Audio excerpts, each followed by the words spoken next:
২০ বছরের টেস্ট ক্যারিয়ারের ইতি টানার ঘোষণা দিলেন জেমস অ্যান্ডারসন। ১০ জুলাই লর্ডসে ওয়েস্ট ইন্ডিজের বিপক্ষে প্রথম টেস্ট হবে তার শেষ। কোচ আর ভবিষ্যৎ পরিকল্পনার চাপেই সিদ্ধান্ত নিতে বাধ্য হয়েছেন ইংল্যান্ডের সফলতম এই পেস বোলার। কারো প্রেরণা তিনি, কারো কাছে বিস্ময়ের নাম। ক্রিকেট ইতিহাস লিখলে থাকবেন জেমস অ্যান্ডারসন।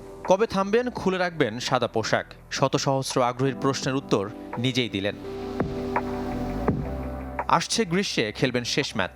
৪২ বছর বয়সে প্রিয় লর্ডসে ওয়েস্ট ইন্ডিজকেই বেছে নিয়েছেন প্রতিপক্ষ হিসেবে, যেখান থেকে ২০ বছর আগে শুরু হয়েছিল তার অবিস্মরণীয় যাত্রা। লর্ডসে গ্রীষ্মের প্রথম টেস্টেই হবে আমার শেষ টেস্ট। ২০ বছর ধরে নিজের দেশকে প্রতিনিধিত্ব করতে পারাটা দারুণ ব্যাপার। ইংল্যান্ডের জন্য খেলা মিস করব, কিন্তু আমি জানি নিজেকে সরিয়ে নেয়ার এবং অন্যদের সুযোগ দেওয়ার এটাই সঠিক সময়। অনেকটা বাধ্য হয়েছেন এমন সিদ্ধান্ত নিতে। কদিন আগেই কোচ ব্রেন্ডন ম্যাককালাম ইঙ্গিত দিয়েছিলেন নতুন কিছুর, তারই ফল অ্যান্ডারসনের বিবৃতি। একমাত্র পেসার হিসেবে ৭০০ উইকেটের ল্যান্ডমার্কে অ্যান্ডারসন। ১৮৭ টেস্ট খেলা জিমির ধন্যবাদের তালিকাটা দীর্ঘ। ড্যানিয়েলা, লোলা, রুবি, আমার বাবা মায়ের ভালোবাসা এবং সমর্থন ছাড়া আমি এটি করতে পারতাম না। তাদের সবাইকে ধন্যবাদ। এছাড়াও ক্রিকেটার এবং কোচদের ধন্যবাদ যারা আমাকে তৈরি করেছে। ক্রিকেট ছেড়ে ক্রিকেট মাঠেরই জুটি স্টুয়ার্ট ব্রডকে নিয়ে সময় কাটাতে চান গলফ কোর্সে।